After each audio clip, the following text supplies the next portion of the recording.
it's Sunday once again, and hope you're all well and enjoying a really nice Sunday, relaxed and a very happy and hopefully a blessed Sunday as well. It's now 2 p.m. in the UK, 10 o'clock and 10 p.m. in Manila. So it only means like it's Ask the Drummer time now. And before I actually bring in my guest, my awesome drummer guest for this week, I just want to say a very, very happy birthday to my sister. It's her birthday today, and I would like to dedicate this episode to her because I really love her a lot. So happy birthday, Batsky. Right, so let's bring in my guest for this week. It's the amazing Tony McGuigan, or Tony Mac for most people. Hello. No, you okay? Happy birthday to your sister. Oh yeah, oh thank you. Yeah, I hope she's watching though. 'Cause it's 10 o'clock in Manila, so hopefully she's still awake You and never know. yeah, watching there. So how are you? I'm fine, thank you. Yeah, really good. Yeah. Oh, Yeah. I also want to say thank you live on air to your son Sonny for making sure that everything is okay, like the Oh connection. yeah, yeah. So thanks, Sonny. Oh, thanks, mate. um Right. I've got to say, first of all, legend. You're a legend. Or as Paul Fitzgerald said, pure legend. So, like, Oh, yeah, nice of you. yeah. um, right. The first time I saw you play the drums, it was with Ian McNabb. So, Right. like, yeah, it was in 2014 at the Ruby Lounge in Manchester. Was that 2014? Was it? Yeah, well, sadly, the Ruby Lounge is gone now, which is Right. Okay. I love that venue, but it's not there anymore. But I remember when I saw you, and then I came home and I posted on Facebook that I was sort of like I just saw the drummer was so amazing. He's so cool. I didn't know you at that. I didn't know who you were at the time. And then Steve Roberts commented on my post saying, "Oh, that's Tony from 16 Tambourines." And I was like, "Oh my god, no way!" Yeah, I've been around. Do you remember that gig at all? Do you know what, Anna? I don't. To be totally honest with you, there's loads of gigs I don't remember. There's dates I don't even remember anymore. You know what I mean? It was, No, I can't even remember that. To be totally honest with you, but is yeah, it a good gig? it was very, very good. Oh, well, there you But go. it was October, I think October 2014. So that was the first time I saw Ian McNabb live.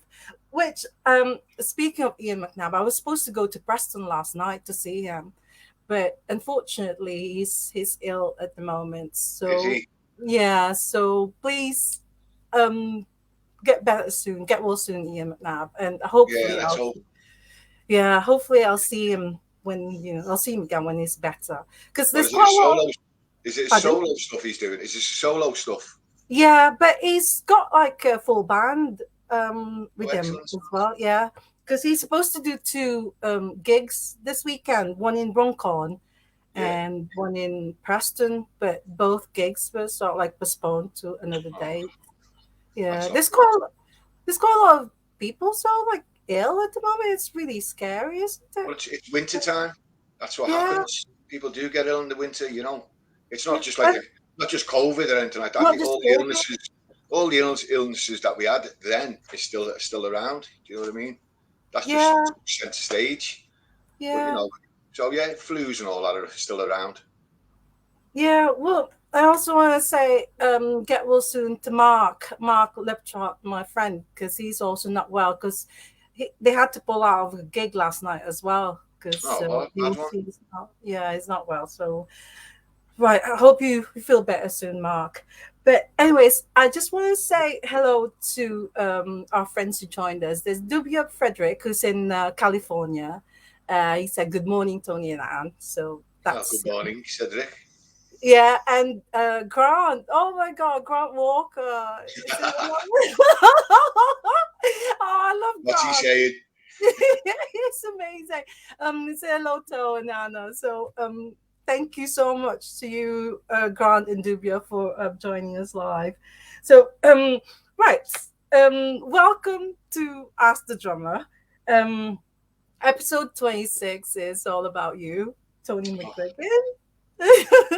Oh, Tony Mac. I was like, you're so like known as Tony Mac. Yeah, that's it. Yeah, but I always put my name down as Tony McGuigan, my full name anyway. Just because Tony Mac.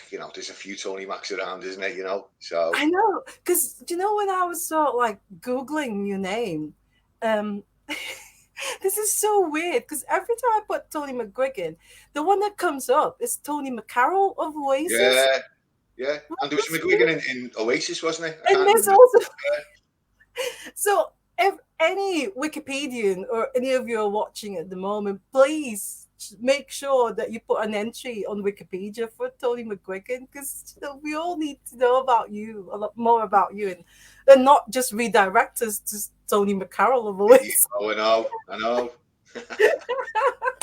It's just crazy. It's like it's a bit difficult to sort of like find out information about yourself. So hopefully you'll tell us more about your life as a Well, drummer. so much. So, right. So we'll start from sort of like the very beginning. You were born in Liverpool. Yeah, I was born in Liverpool. My dad was a drummer, or still is. He still plays now. And he was in like an Irish show band in the 60s. And we travelled Mexico, lived in Mexico City, Las Vegas. And then we Wow. came back. Yeah, we came back. And then he carried on playing in different bands in Liverpool and stuff like that. So that's what got me into drumming in the first place, because I was around and he used to take me to all the clubs, even at a young age, or sound checks and studios and stuff like that. So it was kind of in me, So that's how I started. He was my influence, Wow. What's your dad's name? Tony McGuigan. Oh, it's also called Tony McGuigan. Yeah. And he used to get called Tony Mac as well, So, but I think he goes out now, Tony James. I think his middle name's James or something. So it'll be Tony James. So where does he play now? Does he still play in Yeah, Liverpool? well, he was in bands right up until like I think it was the 80s, 90s, and then he went solo. He started doing like just singing. He stopped playing drums for a while, and then a few years ago, I was round in theirs, and he said, "I felt like I feel like getting back into it again." So we went down to Andy's drum shop, bought a kit of drums, and all the stuff to go with it. Yeah. And then he was going to this night, in I think it was Old Swan or somewhere like that, where it's like a jam night. You all go. Mhm. And then there was old friends there that he knew from bands and stuff. And then he ended up in a band, Carl Terry, and I can't remember the rest of the name of the band, like. But yeah, so he's still doing it, like. Oh my He's god. got 76 now or something. He's still gigging. Oh, that is so good. Have you played together? No, It's like two drummers in one. no, like Swaddy Waddy or something. No, Oh certainly my not. god. Oh wow, didn't know that. So like, has he got anything like on YouTube or something that we can watch later on? No, not as far as I know, he hasn't. But I'll be seeing him later. I'll ask him. But Yeah. as far as I know, he hasn't. Like, so yeah, that's how we all started. And then Yeah. I've been playing drum. Like, when I was younger, I started playing drums. I think we must have been about 2 or 3 years of age. There's a photograph of me in the backyard where we lived, with a bit of wallpaper in the background, just because of Yeah. the horrible wall that we had, on like a tin drum on a mop bucket. And the things used to hang your little shovel and brush when you're doing your coal fire. That was me hi-hat and a pair of like toothbrushes. So that's how it started. And then apparently in Mexico, I must have been like a spoiled brat or something, because we were walking through Woolworths and there was this little kid's red sparkle drum kit. And yeah, as I say, it must have been spoiled because I wanted it. And because I couldn't have it, I grabbed hold of the chain that it was fastened to. And as my dad's pulling me along, the drum kit nearly started falling off. So in the end, he bought it for me. Well, you know, Oh wow! yeah. So So you got it then. So yeah. and did you- No, I don't know where that kit's gone, but it was a lovely kit. It was only a kid's one, like, but it had like pig yeah, skin as the skin on it, you know. So yeah, yeah. it was like in the 60s that anyway. Did I you bring it back with you to? did, yeah, but I don't even know what happened to it. You know, Yeah. I haven't got a clue. But yeah, so I just carried on from there and got into bands at an early age, you know, and then I was in a band called In Dangerous Rhythm in the 80s, early 80s, and that's how I met Steve Roberts. He In came for an audition, yeah, yeah. and it was great because I think it was the Cavern. I think we were playing, and I remember him because we'd never gigged before with him, and as he was singing, he jumped out into the audience. What audience there was there, and they were even a bit shocked. You know what I mean? So I thought he's great, him. So then we yeah, that's how I got into the band with Steve. So that was your first. Were you part of sort of like the Eric's? No, not that old. I might look it because of my hair and all that. Also, But they were like the older. They were the older sort like. yeah, they're like, Yeah, you know, yeah, McCullochs and all that, like, you know, that yeah, age. yeah, I'm still young, yeah. you see, you know. But Oh, right. yeah, it wasn't the Erics. It was after the Erics anyway. Yeah, yeah. So what was it like? When you were a teenager. So like, what were the gigs like in Liverpool? Or did you go to lots of gigs, or did you? Um, well, a friend of my dad used to have a PA company called Talking Music. So I used to go out with him and he'd be doing the sound and I'd be around certain places and gigs and stuff like that. This was before I was actually like playing in venues. Yeah, And I always remember I must have been about 14 and we were in a place called what was it called? The Masonic, which was just off which is on Berry Street. It's like a little yeah. dive of a place, but it was great. I mean, that was the first time I ever got served for a pint as well, which was great when I was younger. But so I used to go there and different venues, and I always remember saying because there was a band on and the drummer wasn't that good, or in my head he wasn't. It didn't sound that good. I must have been a bit cocky around that time. And I said to him, I went, "Yeah, he's rubbish him like that." And I always remember the words he turned around and said, "Well, what are you doing?" So I thought, he's right. How can I say anyone's rubbish when I'm not even playing in a band? At least the fella was up there doing it, you know. So then I started getting into music, like getting into bands and stuff.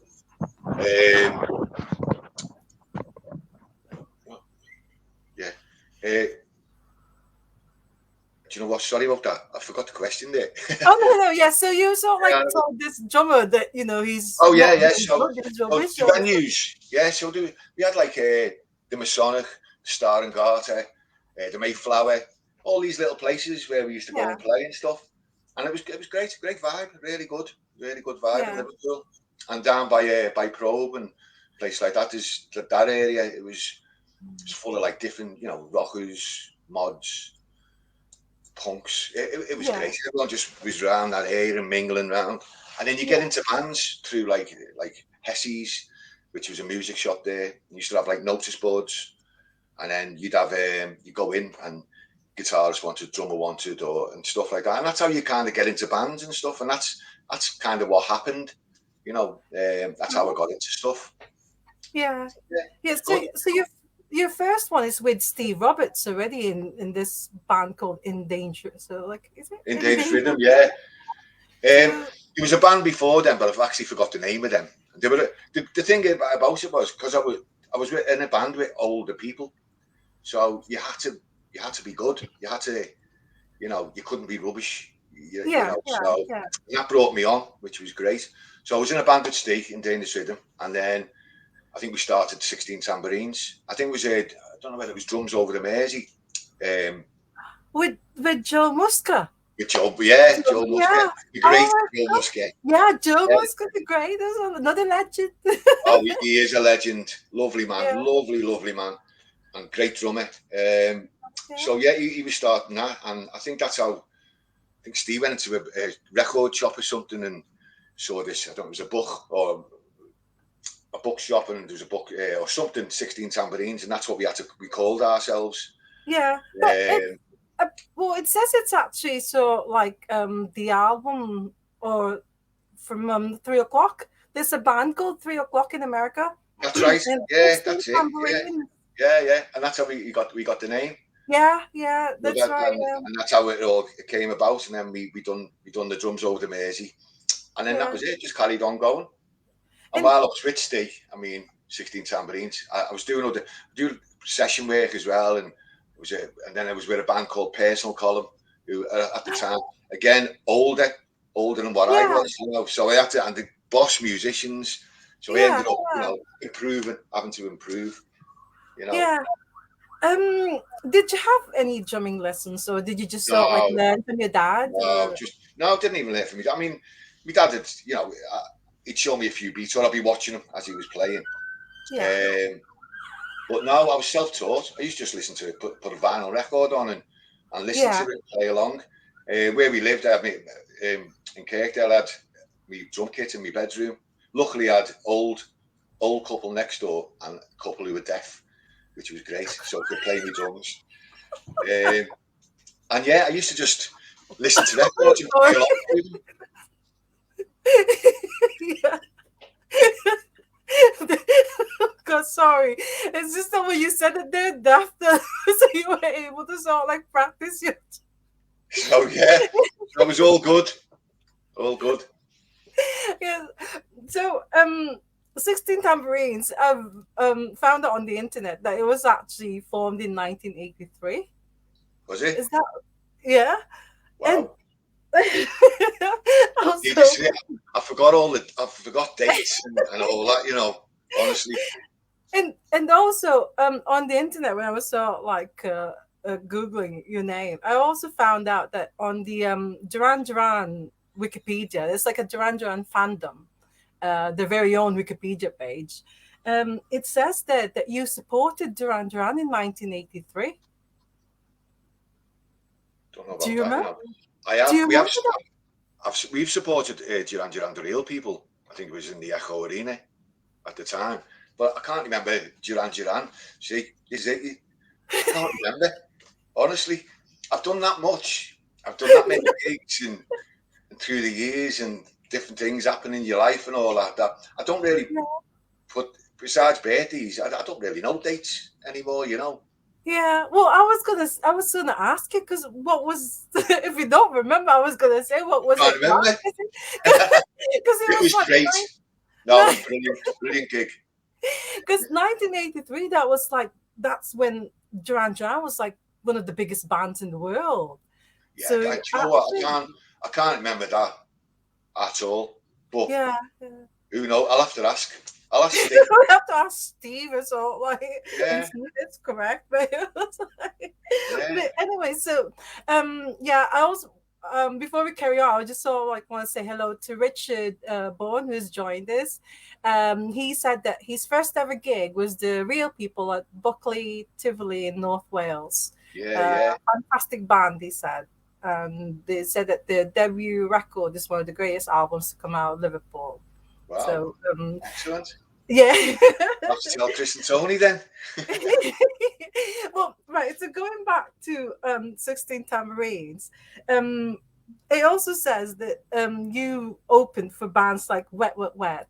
Yeah, well, Um, we went on tour with Wet Wet West when they were in the height, you know, when they were big, you know, playing at yeah, NEC arenas and stuff like that. Yeah, we went on tour. We done a tour with yeah. Wet Wet West. That So was good you time. remember that one then? You don't Bits of it. remember that? I remember bits of it. I remember. I think it was the last. I don't know. It was the last gig of the tour or something. Me drum tech. See, I can't even remember his name. Um, I'll have to ask Steve as well. But anyway, yeah, something happened. I don't know whether he'd cut the rivets on my stool or something halfway through. Because it was the last show, you know what I mean? The last gig of the tour. So you do Yeah, little pranks and stuff like that. So I don't know whether he cut the my stool. So as I was playing, and we were playing the single that we had out, If I Should Stay, I think it was called. And yeah. as I'm playing, and we're talking the SEC in Glasgow. In Glasgow, Yes. yeah. Yeah. And as I'm playing, my stool like broke on one side. So I thought, oh my God. So I had to keep on playing. So next minute, the other side broke, and then I went back. And as I went back, I grabbed hold of our backdrop. I'd hold it off for a couple of seconds and then let go, and I fell on the floor. But I got the biggest cheer and laugh of the night, believe me. That's what Oh I do remember. That's what I do remember about them gigs. But I tell you what, I got back up on just one leg and carried on, finishing the tune as much as we possibly could because Steve and them were all laughing their heads off anyway. So I don't know how they held it together, to be honest with was that your sort of like last song or not you. No, really? no, No. I had to borrow the keyboard player from Wet Wet Wet's stool, which was like so high. Yeah. Like, you know, couldn't hardly play. Oh my god. Actually, there's one you've already answered one of the questions that I'm going to ask last, which is like drumming disasters, and that was already There you so go. like, one of, That's one there of you them. go. One of them. You're way ahead of me. So. and and also you supported Squeeze and You and Cry. Yeah, yeah. Wow. We supported them as Inside. well. Yeah, that was great. Gilson, I love Gilson. I love his drumming. It's great. Like, but I bits of work. I do a bit of driving stuff, and I drive Ruby Turner, the singer, and her Yeah. band, and also on the Jules Holland tour. I do bits of that now and again when the her normal driver can't make it. He asked me to do it, and I've met Gilson again, and he's great for his age, and as playing, he's brilliant. Like, Yeah. Yeah. oh yeah, Squeeze was great. I can't remember much of that, but yeah. There were no sort of like falling off the stool with a Squeeze No, song. no, not on that one. No. So it says that in 1990 you disbanded, or the six Yes. tambourines were gone. But this album, which is just so amazing, that do you know that you've got a following in the Philippines because of these sort of like How Green Is Your Valley Have we album. yet? Have we yet? I didn't even know. Yeah, I haven't even yeah. got that album. Have you got this? No, I haven't. I haven't got anything. But that was released in 1989, and then you split up in 1990. What happened? I think because we got dropped from the record label, and them days it was mad because I'd get a phone call, and if someone knew that the band was either splitting or whatever, yeah, you'd get a phone call, and I got a phone call from Rain's manager Joey, asking me to join them, and they'd just been signed to Columbia, which is Sony, Yeah, and I just went that way, that direction. Really, I joined Rain. yeah. So Uh, were the 16 Tambourines still together when you joined Rain? uh, So like, kind of. I think they were going separate ways. I mean, the people were leaving the band and stuff like that. yeah, yeah, And being a drummer, because I'm not a songwriter, being a drummer and to make a living out of it, you've got to go where the money is and where the yeah, band, yeah. and it's Of just one of course. those things that happened. I had a chance to join another band who was signed and make a living. So Yeah, that's kind yeah, of what happened. yeah. But So yeah, sorry. again, this the other band after 16 Tambourines, Rain, that one, Yeah, this one. that one. Yeah. Actually, I want to say thank you to my friend Rusty. He's the one who actually gave me this. I remember this Nice record. one, Rusty. Any spare ones, Rusty? But Lemonstone Desire. Do you know the first time I heard this song before I got this 12-inch? The first time I heard it was when I went to a record, so like a group with Steve Roberts, Yeah. because they were playing that the theme for that month is about Liverpool bands, Right. and Okay. yeah, and you go to this group and you bring in so like your records and they'll play it. And Right. one of the records they played is so like Lemonstone Desire by Rain. And I was like, oh, that's nice. But I didn't know who I didn't know who Rain was at the time until I got these sort of like records from my friend. And and then of course I've googled it. So this was your band with Martin Campbell That's right. And and Ned, Ned Murphy. Now yeah, Ned Murphy, he's also like a legend in Liverpool, isn't he? He's like yeah. comparable. He is comparable to sort of like Lee Mavis or the Lars or sort of like Mick Head, isn't he? It's Uh, like I don't know. Maybe, yeah. maybe people know him. That's for sure. Is he still playing? I'm not too sure. I spoke to him a few months ago. I think he's still writing. I think he's still writing. Like, he's Right. great, Ned. He's a good lad. Good lad. Good writer as well. You know. But yeah, I'm not too sure. I mean, they had another. They got back together, didn't he? Rain with it was Ned and Colin who were the original members. Right. And I think they had an album out only a few years ago. Oh, I don't know what's happening. I honestly haven't got a clue. I'd be totally honest with you, Anna. It's like unless I've got gigs, I don't really go out that much. To be honest with you, I spend a lot of time with my family. You know, because I'm away a yeah. lot. I do a lot of touring as well. I do merchandise as well and tours, so I'm away quite a bit. So when I'm home, I like to spend quality time with my family. Like, Yeah. so I don't Yeah. really Of know what's course. going on. To be honest with you anymore, you know, as I say, unless we've got a gig. Yeah. Yeah.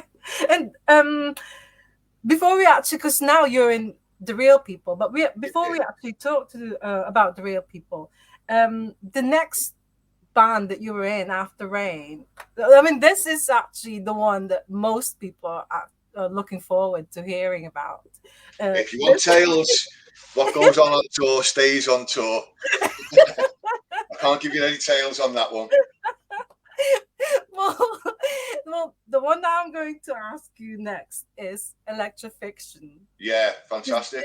Yeah, this is like with Ian McCulloch. Oh my god. yeah, and Will Sargent. Yeah. W from California, he said, he's asking, how did your electrofiction experience impact your life? How So that did was it? the first question. Well, I got to tour America and tour a lot of Europe as well, which that was amazing. You know, the American tour was fantastic, absolutely fantastic. We had Yeah. the Dandy Warhol supporting us, and Echo Belly was supporting us as well, and that was amazing. That was amazing, and Echo and the Bunnymen, loved them, loved them. Wasn't a massive, massive fan, but I loved them. Um, but yeah, it was great, great. It was amazing, And Will Sargent, guitarist, absolutely outstanding, And Ian, Yeah. voice, It was a great time. It was a really, really good time in my life, musically. But I think every band that I've been with, it's got its greatness. Do you know what I mean?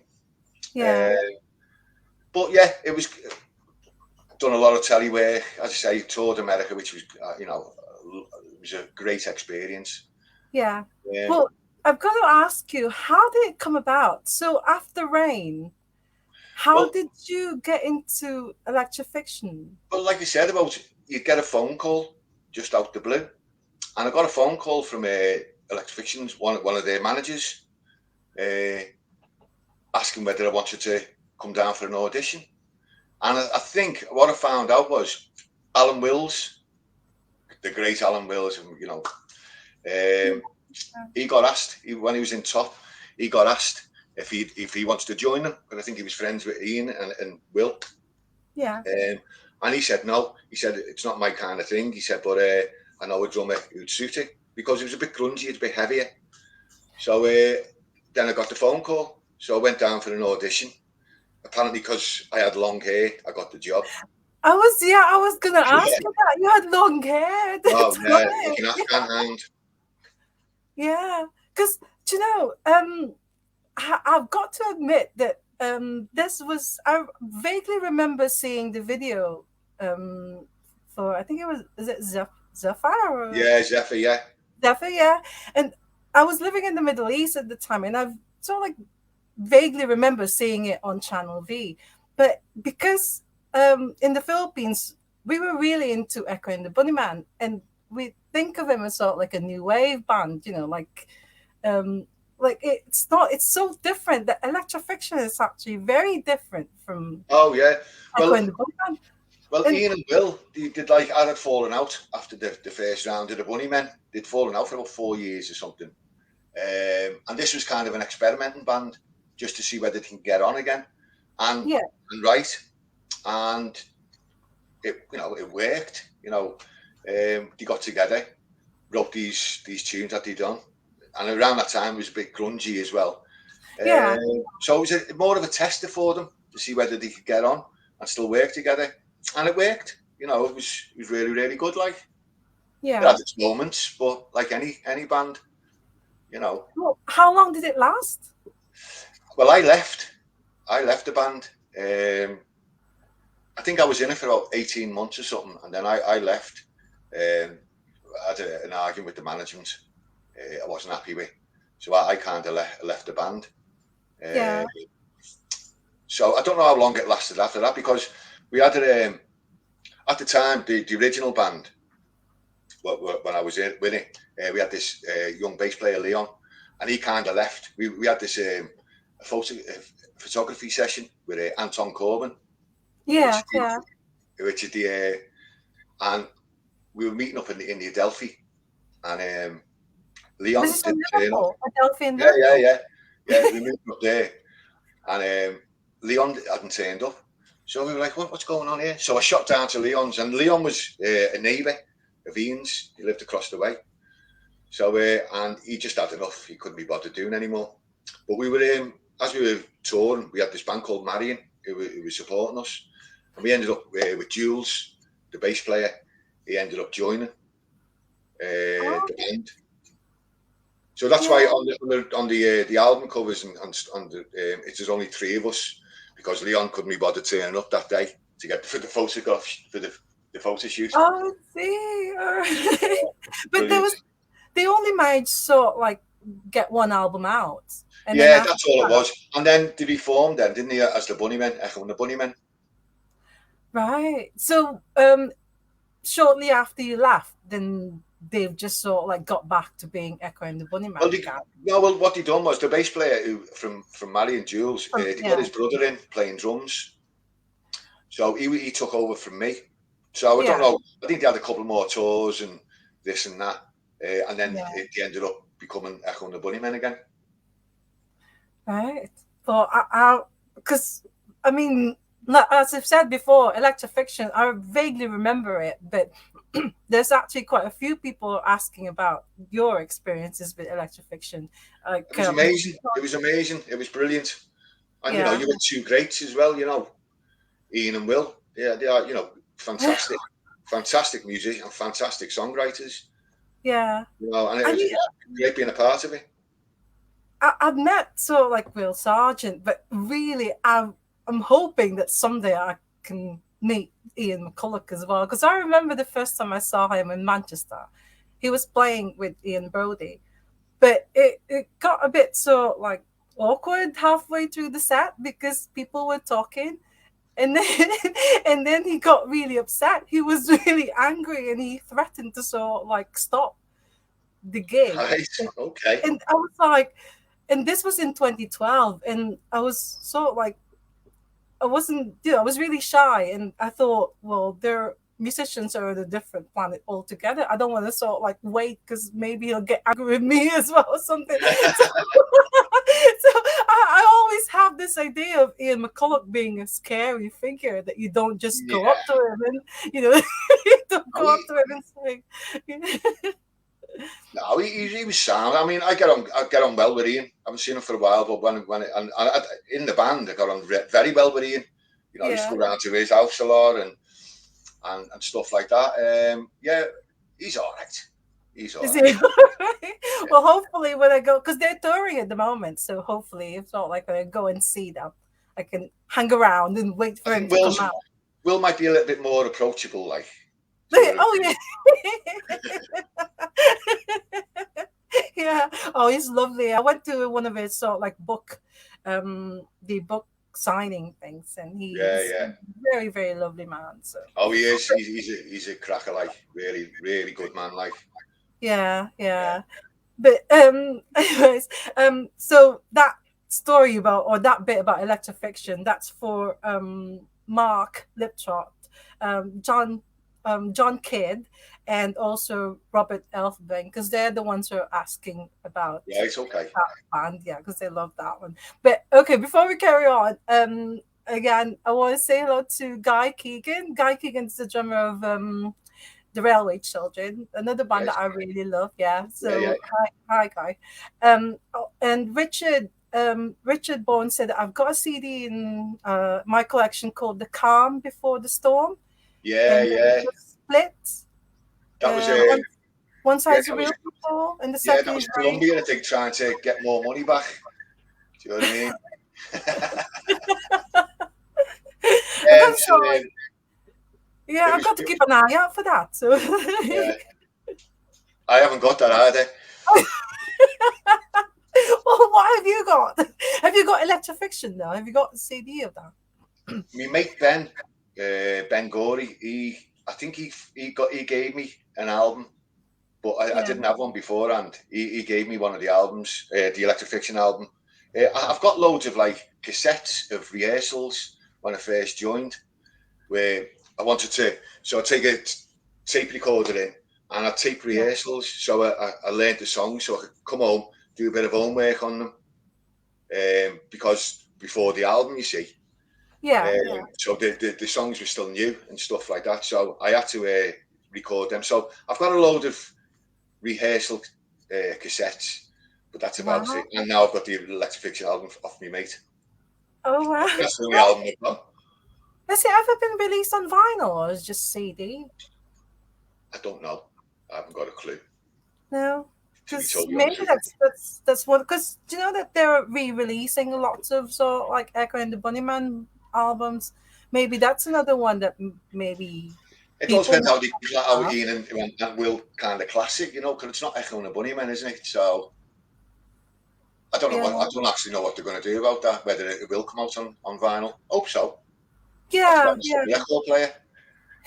Yeah, well, because again, I'm so like those are the things that I'll keep an eye out for because because I work at King B Records and sometimes we get all these sort of like rare things or Right, maybe so, so yeah, hopefully yeah. someday it Fingers will crossed. turn Yeah. up. Yeah, fingers crossed it will turn up.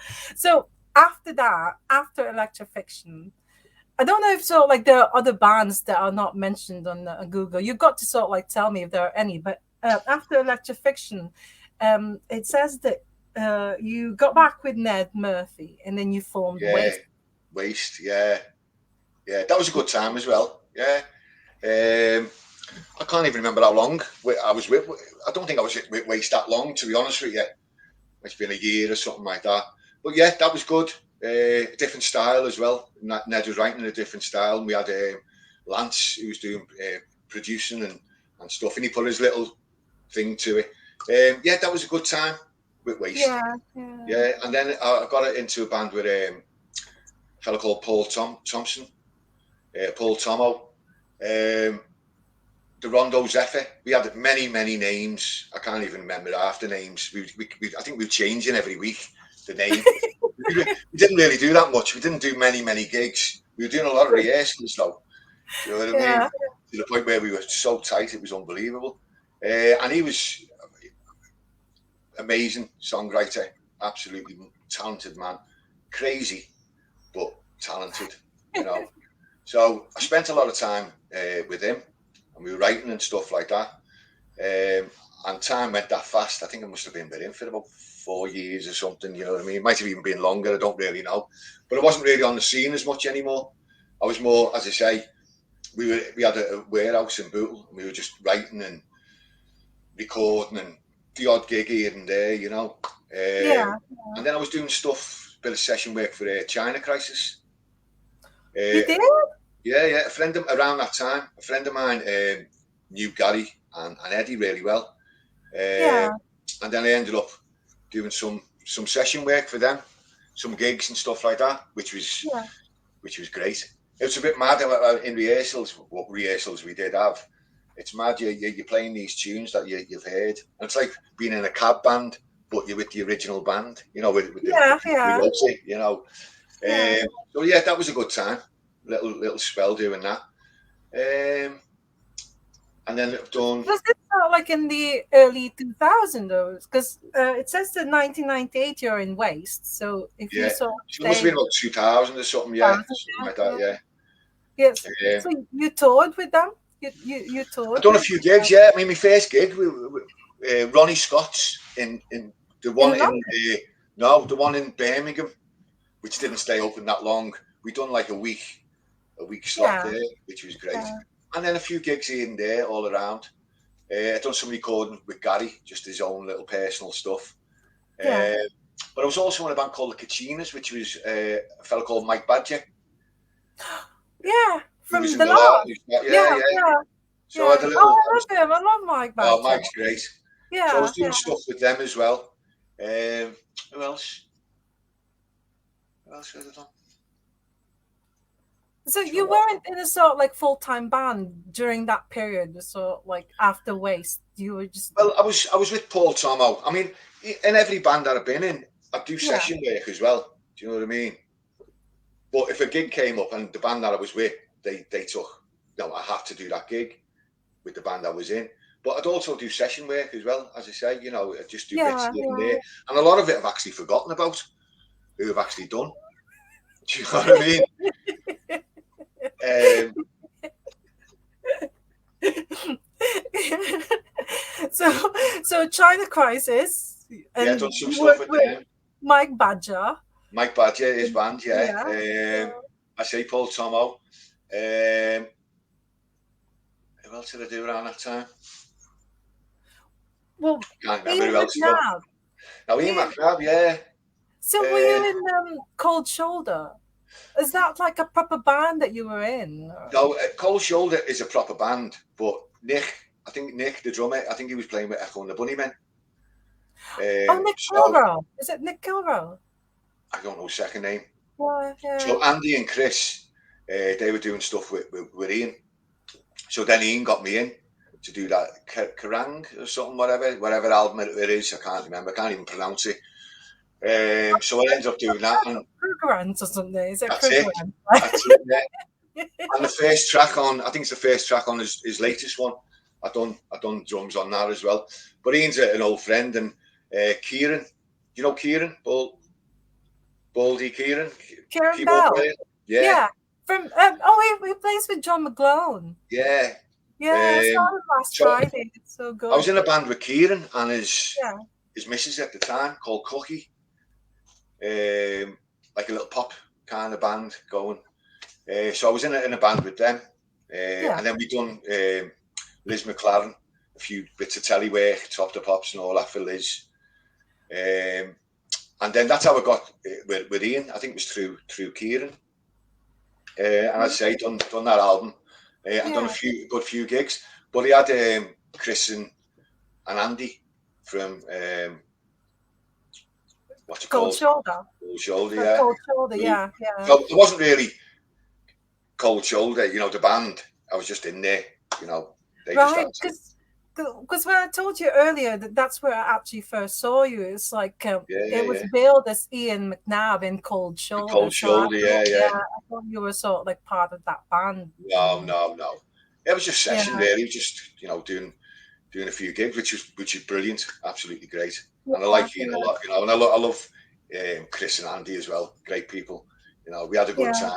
good time. Like, Well, did you play drums in Eclectic Warrior, that album? Did you play drums in that one, or was it just Krugerrands that you played no, drums in? Cougarans. And what's the last album he's just done? Oh, Utopian. Yeah, I think it's the first song on there. I played drums God, on the wow. first. I think it was the first Yeah. track. Yeah, I done the drums on the first track, and I can't remember who he used after that. Then. Yeah. Oh, I really thought like I still remember that time because you look so cool when you play the drums. I was all like, I mean, I do like, when I go to a gig, I always all like look at the drummer. But when I saw you for the first time, you were just so like just playing there, and it's like really cool. It's like Nice one. oh Thank my you. that's such a cool one.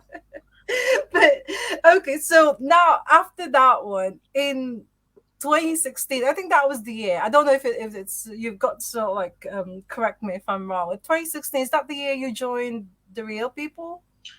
I can't remember it. I've been with the real people now. I think it's about 12, 13 years. But I've done some Oh stuff. I've done some stuff. Do you know Dennis, our tour manager? yeah, We Den Brown. Well, done yeah. his. We done it. I was with him for a bit as well. Done some. Done his album. Brilliant, brilliant first album. Absolutely brilliant. And that was with McNabb, Kieran, Tony Elliott from From 16 16 time, Tambourines, yeah, yeah. Alan Gillibrand as well from the Tambourines. On Dennis's first album, like which you'll have to get hold of. It's really, really good. So I had a little spell with Dennis as well in the meantime, as well as doing the Real People. But I joined, I think I've been with them about 12, 13 years. And how I got with them was I've known Chris and Tony since the 80s when it was Jojo and the Real People. I've known them that long. Oh, Never been in a band together. You know, we were, like Rain was signed to Sony at the same time as the Real People were as well. And the yeah, Real People one, at the time, and they were one of my favourite bands, the Real People in Liverpool. The songs are amazing, songwriting unbelievable. The pair of them, and it was out the blue again. Phone calls. Um, they were co-producing and writing for this woman called Miranda King. Brilliant tunes and all that. And just out the blue, Tony rang and said, "Any chance you fancy?" He had a showcase, a few showcases in London. He said, "Any chance you coming on board and doing the showcases?" So I said, "Yeah, okay, yeah." So it yeah, was great because it's the first time I've actually played. Besides, like if you go back to a rehearsal room and you're off your head and you start having a yeah, chat, but it was the first time I actually really played with them, and it was great, absolutely brilliant. As I yeah, said, yeah. I knew them anyway, and then over time, then started the Real People again, which was Huh? been I was late to the Real People. where yeah. It was like, do you know, I saw you in 2017 at Shine On. Oh yeah, that was great. You played at Shine On, but then when I saw you, you were sort of like waiting for the wedding present to come on. And I didn't know at the time that you were actually there with the Real People because I saw you waiting, and I was like, I approached her. I said, "Oh my God, are you Tony McGuigan? Is it of 16 Tambourines?" I don't know if you remember this, but it was like, and then you said that you played with the Real People, and then you asked me if I saw you play the night before, and I said no because I didn't even know about the Real People at the time, which is but now I've seen them I've seen you quite a few times now, and I Yeah, think yeah, absolutely amazing. So I'm really glad that I actually got into the Real People.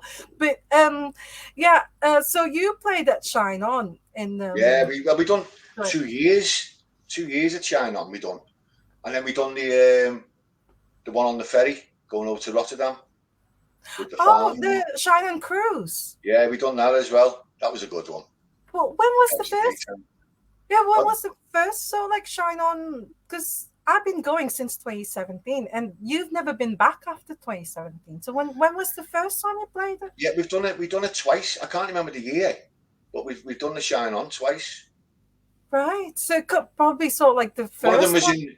One of them was in. It was at the bar in the Green or whatever, little venue. Oh yeah, yeah. The And then the in other the one green, was yeah. not the big hall. There was a second The center stage, which is like Michael, yeah, and it yeah, was there as well, yeah, yeah. So we done that twice. yeah. I love Shine On. Did you enjoy it? So like Yeah, I had a great playing? time. I always have a great time when I'm away on tour and stuff, or in the studio. It's playing music and being with people that you really enjoy being with. There's nothing better. You know, it's like a gang of your mates going out and doing what we do. I'm playing great music, great tunes. You know, Yeah, so yeah, I absolutely love it. Absolutely love it. Like, can't wait yeah. for my next gig or my Okay, next time I start playing. when's your next gig? I haven't got a clue. Yeah, we got one planned. Yeah, but I've got to say hello to Frank Man of Candy Opera, Oh, because well, thanks, Frank. he said that you and Frank, you go a long way. So Yeah. you've Well, known each other. I was talking about personal column when I was in that band in the 80s. Yeah, And I always remember when I met Frank, he was in a band, Come in Tokyo, Phil Wiley, yeah, which is Wiley's brother, and Alan Curry. yeah, yeah, And I always remember we done a gig on the Royal Iris, this boat, this ferry, with the farm, and that's how I think that's the first time I met Frank properly. But anyway, yeah. So we go back to the 80s, me and Frank, like yeah. great man, love him. Well, he said that they're doing rehearsals at the moment, so I just want to say hello to Candy Opera. I hope they're watching and The they're opera, rehearsing as well. So because they're going to have a gig in March or next month at right? Okay. Thornton Cup. So if any of you want, so like go and see Candy Opera there because they're very very good. So. Oh, they are very good. Yeah. Well, I've just remembered now because when you mentioned personal column, I Yeah, was sort of like thinking, God, who was it again? So it's Mark Vormawar that I that's saw. it. Yeah, Because yeah. he supported you when you did the 30th anniversary of How Green Is Your Valley. That's right. Yeah, yeah. That's right. Yeah, Yeah, in that yeah, on Renshaw Street, wasn't it? yeah, 81 Rancho. Yeah, Yeah, yeah. yeah, that was so good. And oh my God, that gig was absolutely amazing. And I've heard that there's actually a new 16 Tambourines album There coming is. out. Yes, yes. I don't know when when it's getting released. We recorded it in what's the studio? Simon Denny's studio. I can't remember what it's called. Yeah, we started recording that there. I think Yeah, it's finished. yeah. I think it just doing some little bits on it and then a bit of mixing and stuff like that. It should be finished. Is that Elevator Studio? Yeah, but I don't know Yeah. what Simon calls his studio. There's a studio in Elevator, so I don't know. But yeah, that's where we recorded it, and it was sounding good up to now. Steve sent some stuff over, which if Steve's watching, I will be in touch with you, mate. Sorry. Is that going to be hopefully released this year, sometime this year?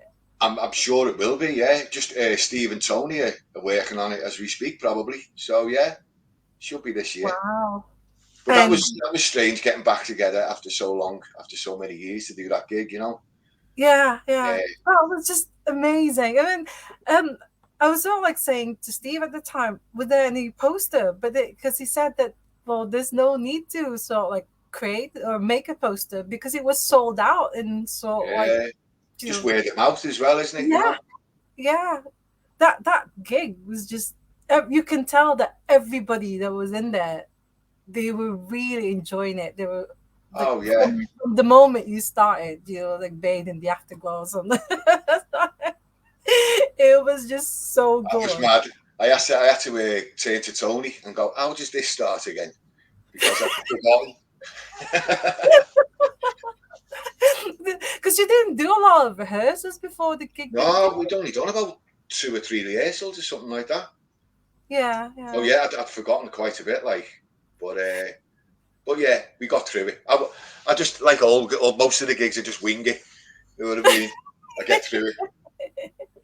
Well, you're amazing anyway. Because when you're Thank you. playing, you just look so cool in there, as if you just know everything. So, and I think it's also great that you had Sue. Sue Forshaw. The, yeah, is it Sue Alani? Is it No, Alani? Sue Forshaw. Oh, okay. So, all right. Oh, is that The backing her singer last Sue. name? Pardon? Backing singer Sue. Yeah, backing Yeah, singer yeah, Sue. Sue Forshaw. All right, okay. So that's the last thing. I thought it was like a Lenny or something, but No. yeah, it was really great that she was there too. Oh no, Because it was brilliant. The only person missing was Mike Moran. That yeah, was it. yeah, Otherwise, it'd been like the full works. full band, yeah, Yeah, and what's his name? Is it Doctor Pineapple or something? yeah, Perry Pineapple. Yeah, well, that was good because he only came to watch the gig, and he ended up getting up Yeah, playing yeah, playing that's right. tambourine. Yeah, brilliant. Was that really his name though? Was it? No, no. You know what? I can't even remember how he got that title, amongst others. Dr. Pineapple. Well, anyways, I wanted to say hello to Alan. Oh my God, Alan Jones. Hello, Alan. It's the drummer of Space. Oh, right, okay. Yeah. Hello to you both. He said I really enjoy listening to Tony's story. Oh my God. Oh, Alan is amazing. He I'm so is lovely sorry, Miss. fella. Do you know, if I had known earlier on that Ian McNabb's not going to be playing it in Preston last night, I could have gone to Wigan last There night you because go. Space played it in Wigan last night. That's right. Yeah, yeah, yeah. But I'll go and see Space someday soon, Alan. So Brilliant yeah, thanks band. for Brilliant band. yeah, yeah, Lovely, and of lovely course. people. Yeah, and of course I went to see you in Blackpool, so like Space with the Real People. That That's was right. just Yeah, yeah, amazing gig. So yeah. it was really good. And Richard Bourne also asking, are 16 tambourines and the tambourines linked? Yes, they are, but you're not part of the tambourines. No, no, no. It was That only was Steve Roberts and Tony Elliott as sort of yeah, like the and Alan Gillibrand and oh Mark God, Roberts. I think it was Mark Roberts who was played it? Yeah, yeah. the drums. Yeah, yeah. But in the Philippines, we know 16 tambourines more than the tambourines because when I met Mr. I should have said Mr. Roberts. When I met Steve, I told him that I didn't know about the tambourines, but Right, okay. But you heard yeah, there's 16 tambourines. I only know about 16 tambourines, but not about the tambourines. And then when they did so like a reunion tour in 2016, I think it was a place called the Bumper in Liverpool. Right, yeah, yeah, yeah, I yeah. I didn't know any of this. No, it was all new. It was all new, all new songs. Like, great band, though. Really good band. Really good. Yeah, yeah. But I might sort of like find actually sort of like a 12-inch of one of the tambourines sort of like single. So that was good. Um, so right, so this is really good news about the new 16 Tambourines album coming Yeah, out, yeah. hopefully. And what about the Real People?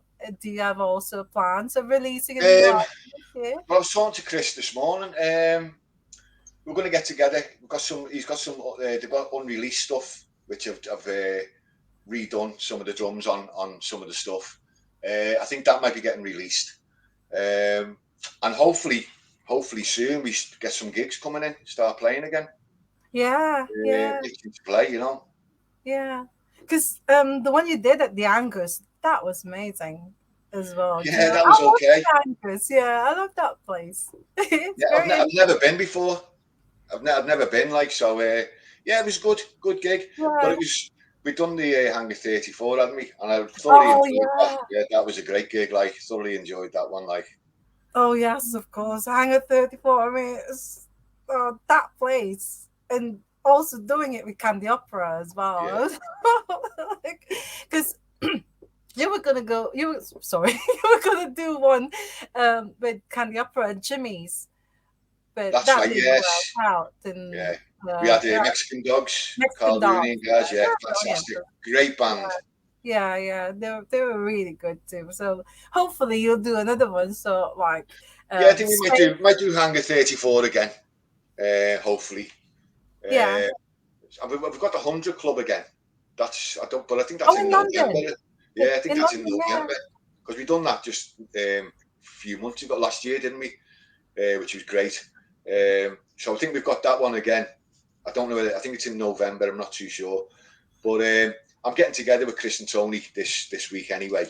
So we're gonna Yeah. have a little chat and see what plans we've got for the future. Like, Oh, it's brilliant. That's really good. And of course, we'll keep an eye out on social media. So like, see if yeah, there are yeah. any plans or anything.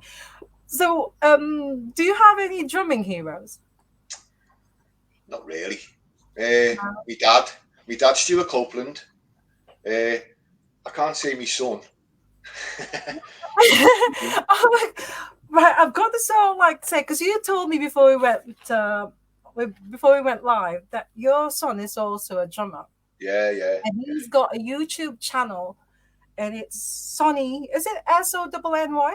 That's right, yeah. And 515. 515. Yeah. So yeah, if you want to sort of like check it out, go on YouTube and look for Sonny 515 and then see it. I'm sure he's gonna be as great. You know, I'm sure he's as great as you. As Better. great Better it is. Energy. so maybe you can sort of like, in case you can't do any of your gigs, will you be able to sort of like stand in for Yeah, you? he probably could. He probably could. Do you sort of like teach him, or No. is he also self-taught as well? Self-taught. I got a small kids kit when Sonny was about 2 years of age off Tony Griffiths from the band. Yeah, And he'd only play it if he could see me on the telly. So that's how we started getting into it. And the thing with Sonny is, I mean, these days you've got like YouTube and you can watch drummers playing and how they play. yeah, yeah, And but in my day, you just had vinyl, so you just stick your headphones or listen to it going through the speakers, and you're playing a little bit lighter. So you're listening to how the drummers, how it works. So yeah, with Sonny, he doesn't go on YouTube channels. He doesn't look at how drummers are playing these things. He does it the old way, like I used to. He listens to the song. He yeah. listens to and separates the The drum parts drum and things. parts and stuff like that, and that's how he learns. I mean, to the point where his band at the time, who was he? I think it was the Folds. He likes the Folds, the drummer, and there was a tune that he learned, and he taught himself. He'd sit there, he'll listen to it, he'll play along and all that. And when I listened to the tune, there was like overdubs that the drummer had done. Yeah, yeah, Sonny didn't know about the overdubs, didn't know what overdubs was, and he ended up playing and the overdubs as well. And I was like, how the effing hell are you doing that? But that's how he worked it out. Do you know what I mean? So yeah, yeah. he's great. He's great, like really, really good. Oh, Really we'll good. look forward to sort of like seeing him play live soon. I mean, Yeah, hopefully, because you were telling me before about nowadays, it's a bit, well, not really difficult, but how do you get into bands nowadays? yeah. Because before, I don't know. I don't know how you do it. Like I said, when I was growing up, you'd go to a yeah, music shop and there'd be notice boards or word of mouth, because don't forget, you never had mobile phones and all that then. yeah, So, yeah, yeah, you were around the circle all the time. So you're meeting people all the time and stuff like that. And I'd say you had the notice boards and you'd make a phone call on a landline. And that's how you get to meet people. But now, I'm sure it's even easier now, but I just don't know how to go about it. I can just about switch a computer on. or maybe you can sort of like put his stuff on, I don't know, Spotify. I don't do Spotify, but it's sort of like, but you can put his music out there, and then maybe just advertise something like looking for a band or something like that. Yeah, Maybe that's how you do it nowadays. I don't know. Honestly, I don't know. Yeah. I haven't got a clue. If anyone knows, let me know. Or if anyone's got any young people who are in bands and want a drummer, let me know. Sure, it'll be me that will. um, Richard Bourne said that bring the real people back to Chester, please. When was the last Yes. time you played? When was the last time you played in Chester? I've Was got it a wasn't clue. that long ago, was it? But yeah, he said bring it back to Chester. Yeah, definitely. I'll play anywhere. I'm not bothered. Now, do you give advice to your son about like drumming advice to your son? All right. Not really. He wouldn't listen. But what would well, okay, we'll say not for your son, but do you have any drumming advice for sort of like aspiring drummers out there? Just work hard at it. Just practice and practice and practice till you master it, basically. Because that's what I done as a child. I was drumming all the time. I'd come home from school at lunchtime because you could, and then I'd go and play drums for 15, 20 minutes, and then I'd come home after school, play drums. So I just kept playing and playing and playing, and that's the only way you're going to get any better at it, you know. And listen to Yeah. music.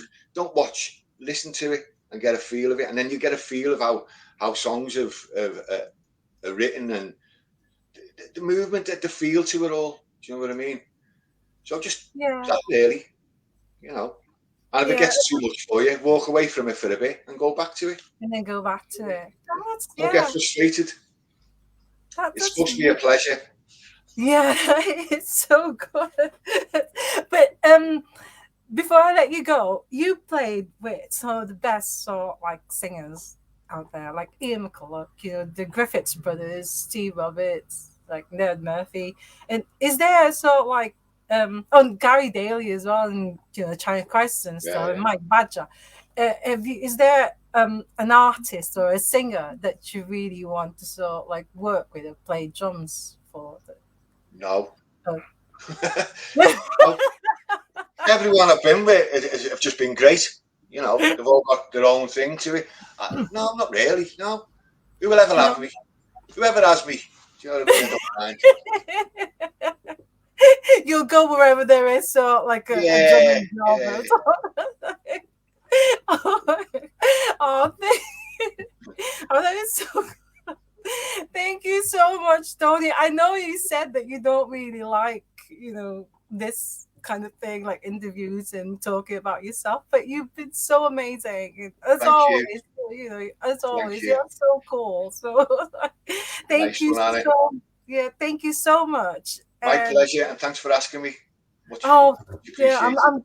I'm so glad that you said yes. I was all like really worried and say that no, go away. No, Oh, I'm glad that you said I mean, yeah. I was thinking of excuses not to, you know what I mean? Because I'm a bit nervous, like, but no, but I'm flattered. Thank you. Thank you so much. Aw, thank Much you. And appreciated. again, thank you so much to Sonny for doing all this Yeah, I know. like I know. Only behind the for scenes like connection and stuff.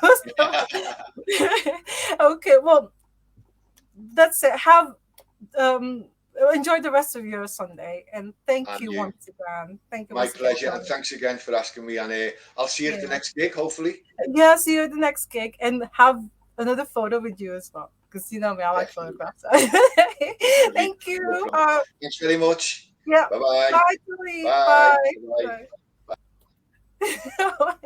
Thank you so much, all of you, for joining us live. It is so amazing. I really love Tony McGuigan. It's so cool. Stay tuned, or not stay tuned, but keep an eye out for next week's guest announcement. We're going to have another awesome drummer for next week. And enjoy the rest of your weekend.